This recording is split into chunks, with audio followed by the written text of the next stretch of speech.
Black and white நேயர்களுக்கு வணக்கம். அரசியல் சூத்திரம் நிகழ்ச்சியில் மூத்த பத்திரிகையாளர் சுவாமிநாதன் நம்முடன் இணைகிறார். வணக்கம் சார். வணக்கம். விஜய் திடீரென திருச்செந்தூர் முருகன் கோயில்ல வழிபாடு, அது காலையிலேயே விஸ்வரூப தரிசனம் வழிபாடு அப்படின்லாம் சொல்றாங்க.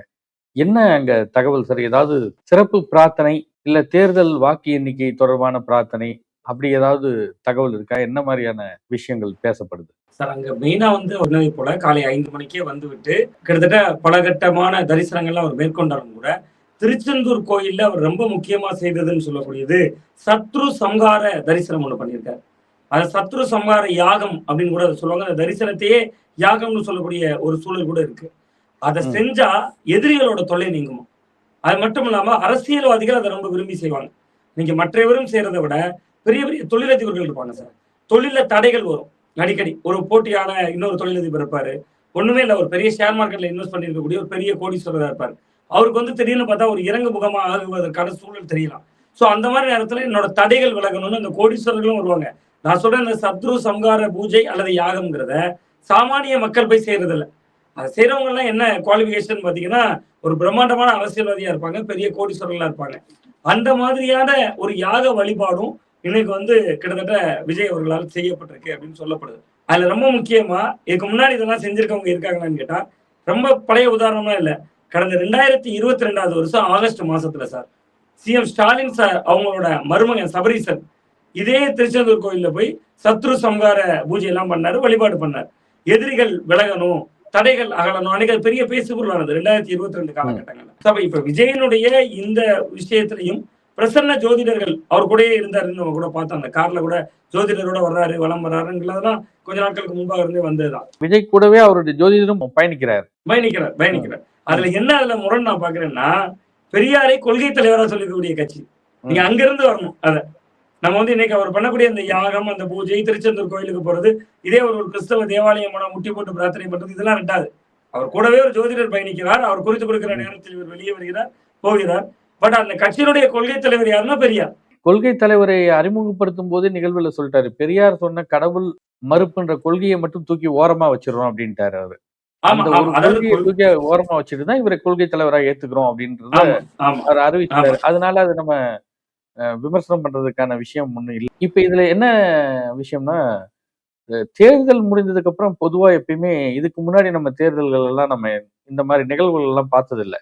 அதாவது சிஎம் ஸ்டாலினா இருந்தாலும் சரி, கொடைக்கானல்ல நடைபயிற்சி, சைக்கிள் ஓட்டுறது, இது மாதிரியான நிகழ்வுகள்லாம் தொடர்ந்து ஏதோ ஒரு செய்தி வந்து கொண்டே இருக்கிறதுக்கான ஒரு திட்டமிடலா, இல்ல இதனால என்ன பலன் கிடைச்சிரும் அப்படின்றது ஒரு விஷயம். ஆனா இந்த தேர்தலை நம்ம அப்படி பாக்குறதுல, தேர்தலில் வெற்றி யார் அப்படின்னு கிட்டத்தட்ட ஒரு 7, ஒரு 10, 12 நாள் தான் இருக்குது. தேர்தல் முடிந்து ஒரு 12 நாள் அளவுக்கு தான் அவகாசம் இருக்குது வாக்கு எண்ணிக்கைக்கு. ஆனா ரொம்ப அதிகமாகவே இதுக்கு கொஞ்சம் மெனக்கடுறாங்களோ அரசியல் கட்சி தலைவர்கள் அப்படின்னு தோணுது. ஏன்னா இந்த 12 நாட்கள்ல ஊடகங்கள்ல யார் வெற்றி வாய்ப்பு, ஓட்டு சதவீதம் அதிகரித்ததால் இவருக்கு வாய்ப்பு இருக்கா, ஆளும் கட்சிக்கு மீண்டும் வர வாய்ப்பு இருக்குதா, இப்படியெல்லாம் போயிட்டு இருக்கனால இதை தங்களுக்கு தான் வெற்றி வருது அப்படின்றதை இன்னும் கொஞ்சம் அதிகப்படுத்தி மக்கள்கிட்ட அந்த ஒரு 12 நாள் மெயின்டைன் பண்றதுக்கான ஒரு விஷயமா இது நடக்குதா? ஆமா சார், நிச்சயமா. என்னன்னா இன்னைக்கு விஜய் சமூக வலைதளத்துல ஆக்டிவா இருக்கக்கூடிய பொலிட்டிக்கல் பார்ட்டியா இருக்காங்க. நீங்க ஒண்ணுமே இல்ல சார், விஜய்க்கு நான் ஓட்டு போட்டேன், டிவி கேக்கு ஓட்டு போட்டேன்னு வீடியோ எடுத்து வெளியிட்டு கைதாகிறாங்க. இன்னைக்கு பாருங்க, ஒரு மிக முக்கியமா ஒரு வாக்குச்சாவடி பெட்டிகள் வைக்கப்படக்கூடிய இடத்துல இருந்து ஜனநாயகன் படம் பார்த்து ஒருத்தர் கைதாகிறாரு. அதுதான் ரொம்ப ஆச்சரியமான விஷயமா இருக்கு. என்னன்னா, சென்னையில அண்ணா பல்கலைக்கழகத்துல வைத்திருக்கக்கூடிய வாக்குப்பதிவு இயந்திரத்தை கண்காணிக்கக்கூடிய அந்த சிசிடிவி கேமரா, அதை வாட்ச் பண்றது வேலையை செய்யக்கூடிய ஒரு நபர் ஜனநாயகன் படம் பார்த்தாருன்னு கைது செய்யப்படுறாருன்னா, அப்ப அவர் என்ன பணி ஆற்றுறார் அப்படின்ற ஒரு விஷயம் இருக்குது. இப்ப உதாரணத்துக்கு இந்த இடத்துல நீங்க சொன்னனால எனக்கு அந்த சந்தேகம் கேள்வி கேட்க தோணுது. ஆதவ அர்ஜுனா ஒரு மீட்டிங்ல பேசும்போது சொன்னாரு, சிபிஐ என்கொயரிக்கு டெல்லிக்கு விஜய் போயிருக்கும்போது அங்க இவர் ரிசீவ் பண்றதுக்கு சிபிஐ அதிகாரிகள்லாம் ஒடியாந்தாங்க, அவங்கெல்லாம் தலைவருடைய ரசிகரா இருப்பாங்க போல இருக்கு அப்படின்னு பேசினார். அந்த மாதிரி இங்க வாக்குச்சாவடி மையங்கள்ல சிசிடிவி கேமராவுக்குள்ள வாட்ச் பண்ணக்கூடிய நபர்கள் கூட எல்லாருமே விஜயோட ரசிகர். திருச்செந்தூர் கோயில்ல அந்த குருக்கள் அர்ச்சகர்கள் அவங்க பண்ணும்போதும் ஒரு ரசிக மனப்பான்மை தெரிந்தது அவங்க கிட்ட. வேலெல்லாம் குறித்துட்டு அந்த அர்ச்சகர்கள் தம்ஸ் அப் எல்லாம் காட்டும் போதெல்லாம் கிட்டத்தட்ட அந்த ரசிக மனப்பான்மையோட தான் அவங்கள எல்லாரும் இருக்கிறாங்கன்னு. அப்ப ஆதவ அர்ஜுனா சொல்ற மாதிரி எல்லா இடங்கள்லயுமே விஜய்க்கு ரசிகர் இருக்கிறாங்களா? இல்ல சார், விஜய் ரசிகர்கள் என்பது பரவலாக இருக்கிறவங்க தானே சார். இன்னைக்கு தமிழகத்துல ஒரு ரஜினியை விட உச்சத்துல தான் விஜய் இருக்கிறார் நான் பாக்குறேன். ரஜினி உச்சம் அப்படிங்கிறதுல எனக்கு சந்தேகம் இல்ல. பட் இன்னைக்கு இருக்கக்கூடிய நடிகர்கள்ல, இன்னைக்கு இருக்கக்கூடிய வரிசை பட்டியல்ல ரஜினியை விட அதிக நாட்கள் படம் ஓடக்கூடியது விஜய்க்கு தான் ஓடுது. நீங்க தமிழ் சினிமாவுக்கு என்று இந்தியா அளவுல ஒரு பெரிய ஆடியன்ஸ் கூட்டம் இருக்கு. நம்ம எப்படி இன்னைக்கு வந்து ஒரு கேரளா படத்தை நம்ம கொண்டாடுறோமான்னு கேட்டா கிடையாது. மலையாளத்துல விருது வாங்கக்கூடிய படங்களை வேண்டுமானாலும் நம்ம பார்க்கலாம். ஆனா பக்கத்துல கேரளா படம் விஜய் என்னங்கிறாங்க. நான் அடிக்கடி இந்த பார்டர்ல இருக்கிறதுனால, கன்னியாகுமரி மாவட்டங்கள்ல இருக்கிறதுனால, நம்ம கேரளாவுக்குள்ள போனா விஜய் அண்ணான்னு விஜய் அண்ணா அப்படிங்கக்கூடிய ஒரு மதிப்பீடு இருக்கு. நேத்து ஒரு நண்பர் சொல்றாரு. கொல்லத்துல இருக்கக்கூடிய அவரது உறவினர் போன் போட்டு சொல்றாராம். விஜய் அண்ணா நிக்கிறாரு எலெக்ஷன்ல, மிஸ் பண்ணிடாதீங்க அப்படிங்கிறாரு. அப்ப கொல்லத்துல இருக்கக்கூடிய அவருடைய நண்பர் சொல்றாரு அப்படின்னு நாகர்கோவிலை சேர்ந்த ஒரு நண்பர் பதிவு செய்யறாரு. அப்ப இந்த மாதிரியான ஒரு தாக்கம் இருக்கிறது. அது நடிகர்களுக்கான மோகம். நீங்க அமிதாப் பச்சன் நாளைக்கு நாகர்கோவில்ல வர்றாரு, கன்னியாகுமரியில நிக்கிறதா, அதுக்கு ஒரு கூட்டம் வரதான் செய்யும். நீங்க அது போன்ற உச்ச நடிகர்களுக்கான ஒரு வேல்யூ, ஒரு ரசிக மனநிலை, ஒரு கொண்டாட்ட சூழல் அதெல்லாம் இருக்கிறது இயல்புதான். பட் அந்த அர்ச்சகர்களுக்குள்ளும் அந்த ரசிக மனநிலை இருக்கத்தான் செய்யுது. பட் நம்ம பேச வந்ததுல மிக முக்கியமா நீங்க கேட்டீங்க, அந்த சத்ரு சம்ஹார யாகம் அவர் பண்ணியிருக்காரு. இன்னைக்கு அந்த பூஜையில கலந்துருக்காருன்னு நான் சொன்னேன். இதை பண்ணுனா எதிரிகளை வீழ்த்தலாம். பட் இதுக்கு முன்னாடி பண்ணினவங்களோட பட்டியலும் நமக்கு ரொம்ப முக்கியம். சபரீசன் பண்ணாரு 2022.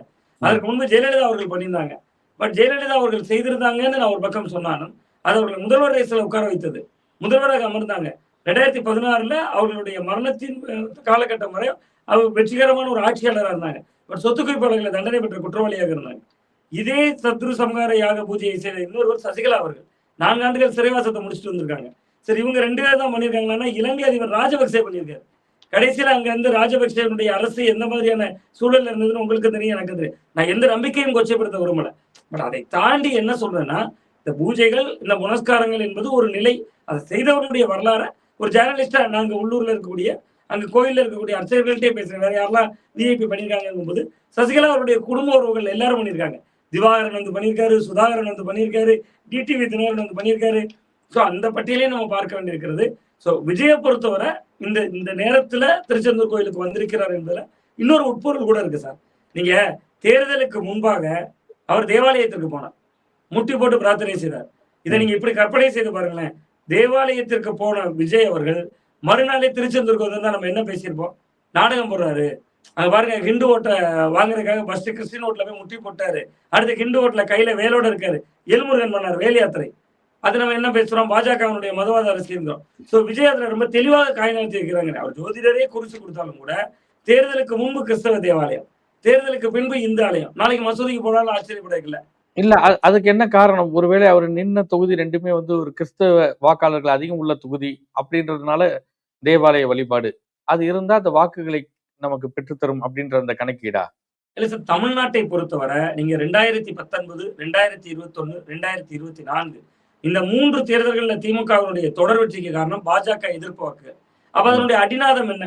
நீங்க பாஜக எதிர்ப்பு வாக்குகள் என்பது கடந்த 2024 நாடாளுமன்ற தேர்தலில் பாஜக 18% ஓட்டு எடுக்கிறாங்க அந்த அணி. அவ 82% வெளியில தான் இருக்கு. அது இந்துவா இருக்கலாம், கிறிஸ்டினா இருக்கலாம், எதா வேணாலும் இருக்கலாம். அந்த சிறுபான்மையினர் வாக்குகள் முழுக்க முழுக்க திமுக பக்கம் தான் இருக்கு. நீங்க 19, 21, 24 3 தேர்தல்களாக அது திமுக பெவிகால் போட்டு ஓட்டுன மாதிரி ஸ்ட்ராங்கா இருக்கு. அவங்க பாஜக எதிர்ப்புங்கிற புள்ளியில வாங்கியிருக்காங்க. பட் அந்த இடத்துல தான் இன்னொரு நுட்பமான இடம் இருக்கு சார். பாராளுமன்றத்துல ஒரு மசோதா வருது, தொகுதி மறுவரையறை குறித்த அந்த மசோதா பெண்கள் மசோதாவோட சேர்ந்து வருது. முக ஸ்டாலின் அவர்கள் கருப்பு சட்டையை போட்டு நகலெரிப்பு போராட்டம் பண்றாரு. பார்லிமெண்ட்ல ரொம்ப வீரியமா அதை முன்னெடுக்கிறாங்க. கொஞ்ச காலமாவே திமுக முன்னெடுக்கக்கூடிய அரசியல் என்பது தமிழ்நாட்டை தலைகுடிய விட மாட்டேன், இந்த தேர்தல் தமிழ்நாட்டுக்கும் டெல்லிக்குமான போர், இதை நம்ம ஒரு சிறுபான்மையினர் மனநிலையிலிருந்து அணுகணும் சார். ஒரு கிறிஸ்தவராகவோ இஸ்லாமியராகவோ இருந்தோம்னா, பாஜக எதிர்ப்புல டிஎம்கே தான் ஸ்ட்ராங்கா இருக்காங்க, அதனால நம்ம மீண்டும் அவங்களுக்கு தான் போடணும் அப்படிங்கிற ஒரு நிலைப்பாடு வரும். பட் அந்த இடத்த தான் விஜய் ஓட்ட போட்டிருக்காருங்க. நீங்க தேவாலயத்துல அவருடைய தொகுதியில வந்து சிறுபான்மையினர் இருக்காங்கிறது மட்டும் காரணம் பார்க்கல, திமுக அணிக்கு பக்கபலமாக இருக்கக்கூடிய சிறுபான்மையினர் ஓட்டுகளை அவர் தன்னுடைய வழிபாட்டால் உடைத்திருக்கிறார். நான் என்ன கேட்கிறேன் சார், விஜய் படம் ஒரு 62, 63 படம் வந்திருக்கிறது. அவங்க சொல்றாங்க, இன்னைக்கு சொல்றாங்க, எஸ்எஸ்சியோட பேட்டி பார்த்தோம். அந்த எஸ்எஸ்சி சொல்றாரு, ஒவ்வொரு படம் வரும்போதும் இப்படி அவரெல்லாம் பிரார்த்தனை செய்வார். நான் இதற்கு முன்பு பார்த்ததே இல்லை. அவர் ஜோசப் விஜய் என்று தன்னை அடையாளப்படுத்திய ஒரே நேரம் ஹச் ராஜா அவர்கள் ஜிஎஸ்டி பிரச்சனை வருகிற பொழுது, மெர்சல் படத்துல ஒரு ஜிஎஸ்டி பிரச்சனை வருகிறது. அப்ப விஜய் ஜோசப் விஜய்ங்கிறாரு. பதிலுக்கு விஜயும் தன்னுடைய அறிக்கையில தன்னுடைய பேர் ஜோசப் விஜய்னு சொல்றாரு. நீங்க 284 தொகுதிகளுடைய வேட்பாளர் அறிமுக கூட்டத்துல முதல் பெயராக தன் பெயரை சொல்கிறப்ப ஜோசப் விஜய்ங்கிறார். சிறுபான்மையினர் ஆலயத்துக்கு போறார். நீங்க நன்றாக உற்று நோக்கணும்னா, தேர்தல் முடிந்த பின்பு தான் இந்த ஆலயத்துக்கு போறார். அது திருச்செந்தூர் முருகன் கோயிலுக்கு போறார். இதே விஜய் அவர்கள் சிறுபான்மையினர் ஆலயத்திற்கு சென்ற மறுநாள் ஒரு இந்து ஆலயத்திற்கு போயிருந்தா, அதுவரை விஜய் எதிர்ப்பு அரசியல் செய்யல பாஜக இன்னைக்கு செஞ்சிருப்பாங்க. 3 இல்ல புள்ளிகள் இப்ப இந்த பாருங்க. பொதுவா ஒரு ஜோதிடம் அப்படின்றது வந்து இந்துக்கள் தான் பார்க்கக்கூடியவங்க. இந்த ஜோதிடம் பார்க்கக்கூடிய நபர்களும் சில நேரங்கள்ல வேறு சமுதாயத்தை சேர்ந்தவர்கள் கூட ஜோதிடர்களாக பிரபலமாக இருப்பார்கள். முஸ்லீம்ல கூட நம்ம அது மாதிரி பார்த்திருக்கிறோம். ஆமா. அப்படி இந்த விஷயங்கள்ல வந்து பாத்தீங்கன்னாக்க, இந்த ஜோதிடம் அடிப்படையில திருச்செந்தூர் போறார் அப்படின்னா, ஒரு முஸ்லீம் வழிபாட்டு தலங்களுக்கு ஒரு தர்காவுக்கோ, இல்ல ஒரு மசூதிக்கோ போய் வழிபடுறதுக்கான வாய்ப்பு இருக்குமானா, அது இந்த ஜோதிடத்தின் அடிப்படையில அப்படி இருக்கிறதுக்கு வாய்ப்பு இருக்கா? இல்ல ஜோதிடத்தின் அடிப்படையில் அதற்கான வாய்ப்பு என்பது மிக மிக குறைவு. பட் அப்ப எல்லாமே அவர் ஜோதிடம் ஜோதிடத்தின் அடிப்படையில அது இல்லன்னு சொன்னா, அப்ப அவரு வந்து ஒரு தேவாலயத்துக்கோ, இல்ல மசூதிக்கோ, தர்காவுக்கோ போறதுக்கு வாய்ப்பில்ல. இந்த தேர்தல் வாக்கு எண்ணிக்கை காலகட்டம் வரை கேட்கிறேன் நான். ஆமா, நிச்சயமா அதற்கான வாய்ப்பு இல்ல. பட் ம், அவர் என்னன்னா, இப்ப இன்னைக்கு ஒரு கிறிஸ்தவ ஆலயம் போய்விட்டார். தேர்தலுக்கு ம், முன்பு போய்விட்டார். ஒரு இந்து ஆலயம் போயிருக்கிறார். அவர் தன்னுடைய சமத்துவத்தை நிலைநிறுத்த வேண்டியிருக்குல்ல. ம், அதனால போவார். அது ஜோதிடம் சொன்னாலும் சொல்லாட்டாலுமே கூட, ஏதோ ஒரு வகையில ஒரு நாகூர் தர்காவா இருக்கலாம். நீங்க பிரசித்தி பெற்ற ஒரு தர்காவா இருந்தா போதுமே அது. ம், அங்க இருக்கக்கூடிய பிரார்த்தனைகள ஒரு 2 இஸ்லாமியர்கள்ட்ட கேட்டு தெரிகிற மாதிரியான ஒரு காட்சி வெளியாகும்னு தான் நான் நம்புறேன். ஏன்னா ம், உங்களுக்கு வந்து கிட்டத்தட்ட 2 மதங்களை அவர் கவர் செய்து இன்னொரு மிக நுட்பமான இடம் இருக்கு சார். இங்க தாவேகா வேட்பாளர்களே பாருங்களேன். அதிமுக வேட்பாளர்கள்ல ஒரே ஒருத்தர் தான் இஸ்லாமியர். பாஜகவை கூட வச்சுட்டு 10 இஸ்லாமியரை நிறுத்த முடியாது. தாவேகா நிறுத்திய வேட்பாளர்கள்ல 11 இஸ்லாமியர், 11 ம். கிறிஸ்தவர்கள். அந்த இடத்துல இருந்தே தொடங்குது. அவருடைய அந்த நுட்பமான அந்த ரிலிஜியன் போலரைசேஷனை உடைச்சு எல்லா ஜாதிகள்ல இருந்தும் எல்லா மதங்கள்ல இருந்தும் ஓட்டு எடுக்கக்கூடிய அந்த கல்ச்சர் அங்கிருந்தே தொடங்குது. இதெல்லாம் ஜோதிடம் பிரதானமாக இருந்தாலும், ஜோதிடம் ஒரு வழிகாட்டல், அது ஒரு அறிவியல், விஞ்ஞானம் அதுல நமக்கு சந்தேகம் இல்ல. பட் ஒரு பெரியாரை கொள்கை தலைவராக நீங்க முதலே குறிப்பிட்டீங்க. கொள்கை தலைவராக வைத்திருந்தாலும் எங்களுக்கு கடவுள் நம்பிக்கை என்பது எங்களுக்கு இருக்கு. அவர் சொன்ன அந்த கடவுள் மறுப்பு கொள்கையில மட்டும் உடன்பாடு இல்ல அப்படிங்கிறத அவங்க தெளிவுபடுத்துறாங்க. ரொம்ப ம். சரியான புள்ளிய நீங்க தொட்டீங்க சார். விக்கிரவாண்டி மாநாட்டிலேயே அத ஆமா. தெளிவுபடுத்தியிருந்தாங்க. பட் அதுல ரொம்ப ரொம்ப முக்கியமான ஒரு இடம் இருக்கு. ஒரு கொள்கை தலைவராக ஒருவர் வர்றாருன்னா, அவரை அப்படியே ஏற்றுக்கொள்றது தான் கொள்கை தலைவர். நிபந்தனைகளுக்கு உட்பட்டதுன்னு பார்ப்போம் சார். நம்ம ஒரு பொருள் வாங்குறோம் கடையில. மேல ஒரு ஓரமா ஸ்டார் போட்டிருப்பான். கண்டிஷன்ஸ் அப்ளை நிபந்தனைகளுக்கு உட்பட்டதுன்னு. கொள்கை தலைவருக்கே நிபந்தனைகளுக்கு உட்பட்டது போட்டு உள்ள எடுக்கிறதுங்கிறது கொஞ்சம் அபாயகரமானது. பட் இது இது ஓகே. எல்லா மதங்களுக்கும் பிரதிநிதித்துவமா அவர் இருக்கணும் அப்படிங்கிறது ஒரு சமத்துவ தலைவராக தான் அவருக்கு உயர்த்தும். ஸோ அந்த வகையில அவர் திருச்செந்தூர் போறது ஒரு ஆரோக்கியமான விஷயம் தான். பட் அங்க அந்த செய்திருக்கக்கூடிய அந்த பூஜை என்று நமக்கு தெரிந்த தகவல்படி சத்ரு சம்ஹார பூஜையில் கலந்திருக்கிறார் அப்படின்னு ஒரு தகவல் வருது. அது எதிரிகளை வீழ்த்தக்கூடியது.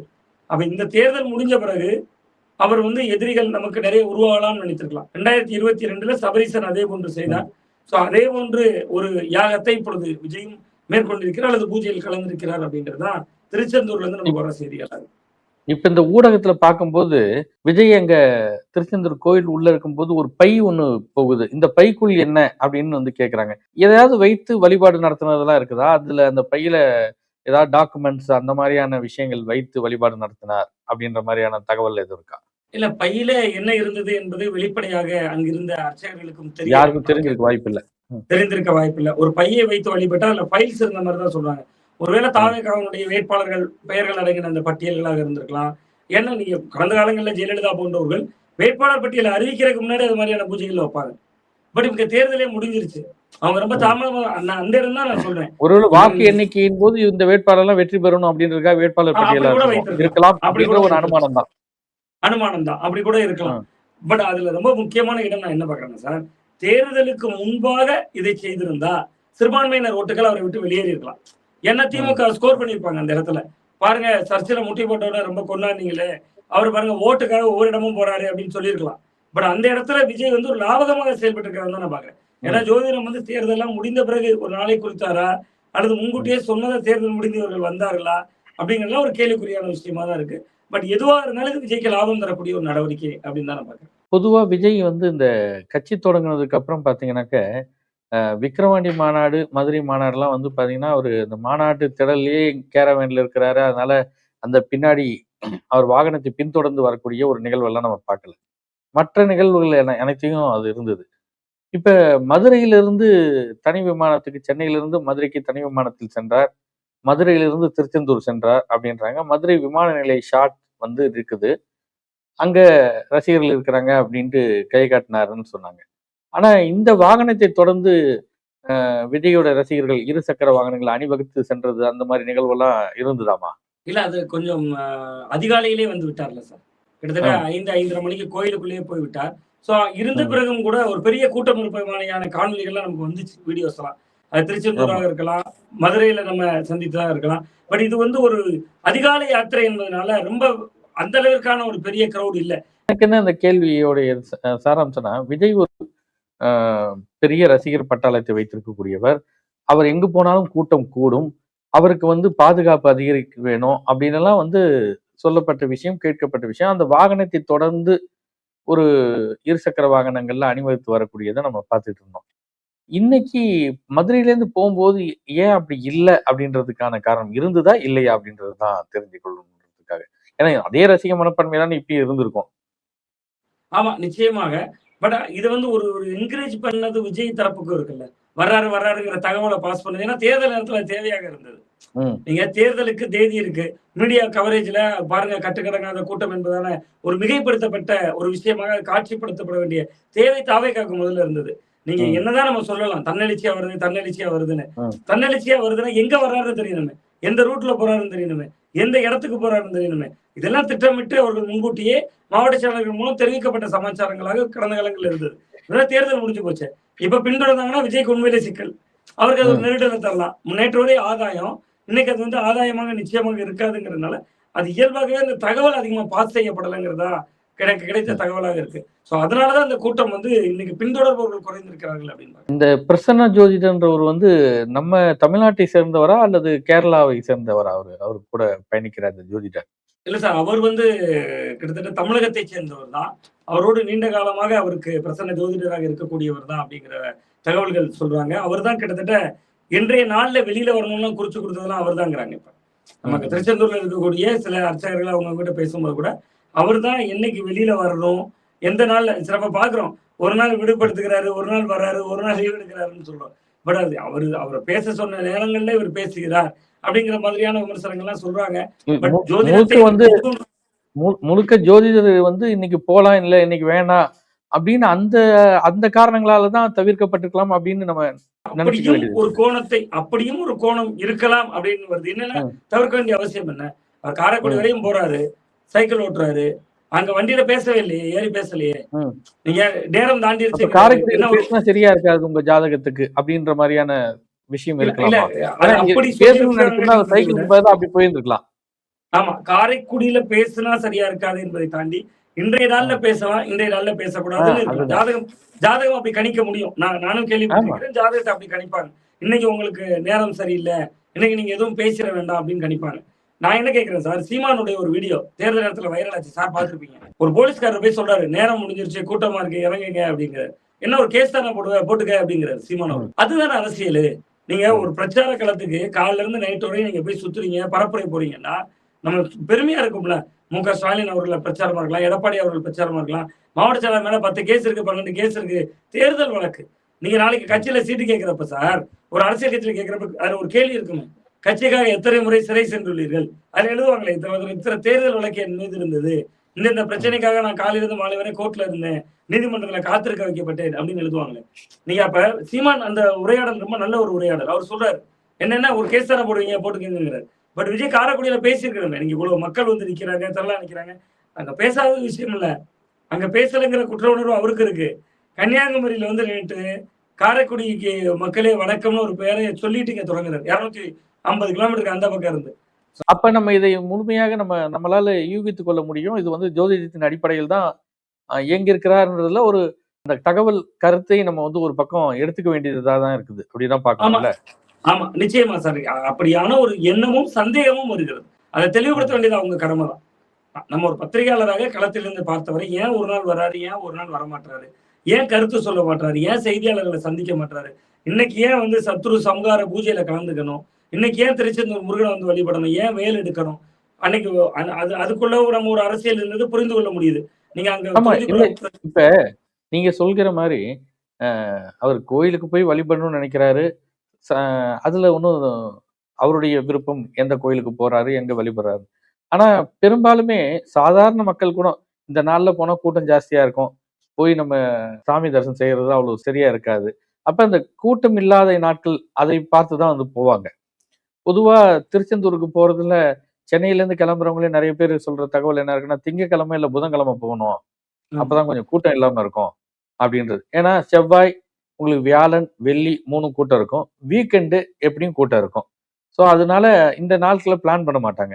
அப்ப விஜய் போன்ற ஒரு உச்சபட்ச புகழ் வெளிச்சம் உள்ள நபர், கொஞ்சம் பீஸ்ஃபுல்லா சாமிய கும்பிடணும்னு அவர் நினைச்சிருந்தாருன்னா, அவர் திங்களோ இல்ல புதனோ அப்படிதானே தேர்வு செய்றது இருக்கணும். இப்ப ம். அதெல்லாம் இல்ல அப்படின்னும்போது அந்த இடத்துல பிரதானமாக ஜோதிடம் வந்து நிக்குது அப்படின்றத நம்ம தெரிஞ்சுக்க முடியுது. கண்டிப்பா, கண்டிப்பா. அது அது ஒரு ஜோதிடத்தின் மைய புள்ளியா தான் இருக்கு. செவ்வாய்க்கிழமை அவர் தேர்ந்தது செவ்வாய்க்கிழமை முருகனுக்கு உகந்த நாள் முதல்ல. ஆமா. திருச்செந்தூர் முருகனை வழிபடுறது நீங்க சொன்ன மாரி செவ்வாய்க்கிழமை தான் போவாங்க. பக்கத்துல ம். இருக்கக்கூடிய கன்னியாகுமரி, திருநெல்வேலில இருந்து போறவங்களே செவ்வாய்க்கிழமை தான் போவாங்க. அப்ப அந்த அளவுக்கு செவ்வாய் முக்கியத்துவம் வாய்ந்தது. அது ஒரு நிலை சார். 2வது ஒவ்வொரு படம் வெளியாகிற பொழுதும், அவங்க அப்பா பேசுனது. நம்ம ஒரு யூடியூப் சேனல் இன்டர்வியூல ஆமா, நான் கேட்கும்போது, ஆமா. இப்படி பிரார்த்தனை பண்ணிக்கிறாருன்னு கேட்கிறப்ப, இல்ல அவர் ஒவ்வொரு படம் வெளியாகும் போதும் தேவாலயங்களுக்கு போவாரு அப்படின்னு. அப்ப ஜோசப் விஜய் என்று தன்னை அடையாளப்படுத்துபவர், கிட்டத்தட்ட ஒரு திருச்செந்தூர் முருகன்ட்ட இவ்வளவு வழிபாடு செய்கிறார்ன்னா, அதுல ஏதோ ஒரு வகையில ஜோதிடம் ஒரு மைய புள்ளியாக இருக்கு அப்படிங்கிறது தான் ஒரு பார்வையாக இருக்கு. பட் இது நம்ம யூகம் தான். இது இல்லாமலும் இருக்கலாம். பட் அதை தெளிவுபடுத்த வேண்டிய கடமையும் பொறுப்பும் அவர்களுக்கு தான் இருக்கு. ஏன்னா ஜோதிடர் ஒரு கார்லயே வைத்துக்கொண்டு நீங்க ம். ஜோதிடத்தை நம்புவது என்பது தவறோ, நம்ம எதிர்மறை கருத்தோ நமக்கு கிடையாது. கலைஞர் ஏன் மஞ்சள் துண்டு போட்டிருந்தாரு? ஜெயலலிதா இல்ல அவர்கள் இப்ப ஏன் தன்னுடைய ஒவ்வொரு இந்த அரசு அரசியலுக்கு விழாவுக்கு போய் அரசியலுக்கு வந்துட்டாலோ, இல்ல அரசியலுக்கு வர வேண்டும் என்று நினைக்கும் போதோ, அங்கு தவிர்க்க முடியாத ஒரு விஷயமாகி விடுகிறதா ஜோதிடம்? ஆமா சார். நிச்சயமா அது ஒரு மிகப்பெரிய ஒரு தவிர்க்கவே முடியாத ஒன்றாக மாறுது. உங்களுக்கு தெரியும் கடந்த காலங்கள்ல சார், அதிமுக வேட்பாளர் ஆறதுக்கு ஜாதகங்கள் தீர்மானிச்ச காலம்லாம் இருக்கு. எனக்கு தெரிஞ்சு நாகர்கோவில்ல நாகராஜா கோவில் சார். அந்த நாகராஜா இல்ல கோவில் பூசாரி அது என்ன காரணங்கள்னா, இப்ப விஜய்க்கு வந்து நெறைய ஜோதிடர்கள் வந்து தகவல்லாம் பேசிட்டு இருக்காங்க. விஜய்க்கு வந்து ரா நல்ல நேரம் இருக்குது. அதனால அவர் தான் வெற்றி பெறுவார். 4ஆம் தேதி தெரியும். இப்படிலாம் வந்து தகவல் வரும்போது, இதே தான் வந்து அ ஜெயலலிதா காலத்திலயும் சொல்லப்பட்ட ஒரு விஷயம். அப்ப இந்த ரிசல்ட் அ ஜோதிடம் அடிப்படையில் கூறிய தகவலின் அடிப்படையில் இல்ல அப்படின்னும்போது, அந்த ஜோதிடர்கள் சொல்லக்கூடிய தகவல் என்னவா இருக்கும்னா, இது உங்க ஜாதகத்த வச்சு நாங்க சொன்னோம். வேட்பாளர் ம். ஜாதகத்தையும் நாங்க பார்க்கணும். அப்படின்ற அந்த ஒரு காரணங்கள் வரும்போது தான், இந்த வேட்பாளர்கள் ஜாதகங்கள்லாம் கேட்கப்பட்ட ஒரு விஷயம் இருக்குது. அதனால இதுல ஜோதிடர்கள் வந்து அப்பப்ப அந்த அவங்களுடைய கருத்துக்கள்ல எங்கேயாவது சரியா வந்து நிக்காத ஒரு புள்ளிகள்ல வேறு வேறு காரணங்களை கூறுவார்கள் அப்படின்றது நமக்கு தெரியும். அந்த மாதிரியான ஒரு தகவலின் அடிப்படையில் வந்த விஷயம் தான் அது. அப்படின்றது தெரியுது. ஆமா, ஆமா. நிச்சயமா சார். அப்ப இது முழுக்க முழுக்க விஜய் அவர்கள் ஒரு ஜோதிடம் என்பது ஒரு விஞ்ஞானம் தான். ஒரு வகையில பார்த்தா சயின்ஸ் தான் சொல்றாங்க. ஒரு அறிவியல் பூர்வமான ஒரு விஷயம் தான். அதை அவர் பின்பற்றுகிறார். பட் நம்முடைய கருத்து என்பது கொள்கை தலைவருக்கு ஒரு நிபந்தனைக்கு உட்பட்டதுன்னு ஒரு கார்ட போட்டு, நீங்க ஒரு மாற்று அப்படிங்கிற இடத்துல நோக்கி முன்னகரக்கூடியவர்கள், ஒரு கிட்டத்தட்ட அதே அதே போன்று கொள்கை, சிந்தனை அது போன்றே வடிவத்துல இருக்கிறதுங்கிறது ஒரு எந்த அளவிற்கு இருக்கும் என்பது தெரியல. இப்ப இன்னைக்கு விஜய் இந்த ந ஜோதி பாலிமர் தொலைக்காட்சியில ஒரு டிஜிட்டல் கார்டு ஒண்ணு போட்டிருக்காங்க. நாளை வந்து விஜய் சீரடி சாய்பாபா கோயிலுக்கு செல்கிறார் அப்படின்னு போட்டிருக்காங்க. அப்படி அந்த பயணம் திட்டம் அப்படி இருக்கிறதுக்கு வாய்ப்பு இருக்கா? இல்ல இருந்தாலும் ஆச்சரியப்படுவதற்கு இல்லை சார். ம், கிட்டத்தட்ட சீரடி சாய்பாபாவோட தீவிரமான பக்தர் யாருன்னா அஜித் குமார். நீங்க ம், வந்து அவர் படம் பார்த்தீங்கன்னா, எல்லா நடிகர்களுடைய படமும் வெள்ளிக்கிழமை தான் வரும். அஜித் படம் ம். பார்த்தீங்கன்னா, வியாழக்கிழமை ரிலீஸ் பண்ணுவாங்க. வியாழக்கிழமை சாய்பாபாவுக்கு உகந்த நாள். அப்ப அவரு நாளை சீரடி கிளம்புறாருன்னா, ஒருவேளை அவர் வந்து விமானத்தில் போய் அங்க தங்கி நாளை கழிச்சு போறோம்னா, வியாழக்கிழமை தரிசனம் செய்ய போகிறார். அப்ப அந்த ஆமா. கணக்கும் கூட்டி கழிச்சு பார்த்தா சரியா தானே வருது. ஆமா. நீங்க நாளை நாளை நாளை கிளம்பி வியாழக்கிழமை காலையில இது இப்ப இங்க வந்து விஸ்வரூப தரிசனம்ன்ற மாரி இருக்கலாம். நீங்க சொல்ற மாரி அஜித் இப்ப சமீபத்துல சீரடி போய் அந்த வீடியோ கிளிப்பிங்ஸ்லாம் கூட வந்துச்சு. வந்தது, வந்தது. அப்ப அவர் ஆமா. கிட்டத்தட்ட அனைத்து கடவுள்களையும் மதத்தினுடைய அனைத்து மத கடவுள்களையும் நம்ப தொடங்கி இருக்கிறார் விஜய். ம். அல்லது ஏற்கனவே அவருக்கு அந்த நம்பிக்கை இருக்கலாம். அதற்கு இப்பொழுது ரொம்ப வீரியம் குடுத்திருக்கிறார். அப்படி நான் பார்க்கிறேன். ஏன்னா இல்ல தேர்தல் நெருக்கத்துல சாய்பாபாவுக்கு வந்து அவங்க விஜயோடைய தாயே வந்து ஒரு கோயில்லாம் கட்டி, அது கூட இன்னும் வரல. விஜய் வந்துட்டு போணும்னு கூட சொல்லி போனாரு அப்படின்ற ஆ. ஒரு தகவல்லாம் இருந்தது. கண்டிப்பா சார். கண்டிப்பா. இன்னொன்று அங்க நீங்க நீங்க நம்ம இஸ்லாமியர் மசூதிக்கு போவாரான்னு நம்ம கேட்டோம். சீரடியினுடைய ம், வரலாறே நீங்க பார்த்தீங்கன்னா, கிட்டத்தட்ட அது இஸ்லாமியத்தோடும், இந்து மதத்தோடும் நெருங்கிய தொடர்புடையது ம், தான். அப்ப ஏறக்குறைய நீங்க கேட்ட கேள்வியில 50% அவர் நாளைக்கே கலந்துட்டாருன்னு தான் தோணுது. சோ அப்ப அந்த அடிப்படையில நம்ம பாத்தீங்கன்னா ஒரு வியாழக்கிழமை சீரடியும் தரிசிக்கிறார் அப்படின்னா கிட்டத்தட்ட எனக்கு என்ன தோன்றுகிறதுன்னா அனைத்து அரசியல் கட்சிகளும் விஜயை பார்த்து பயந்திருக்கிறார்கள். விஜயும் தேர்தல் முடிவை பார்த்து ஒரு பதட்டத்தோடு தான் இருக்கிறாங்கிறது நமக்கு தெரியுது. நன்றி சார். ரொம்ப நன்றி.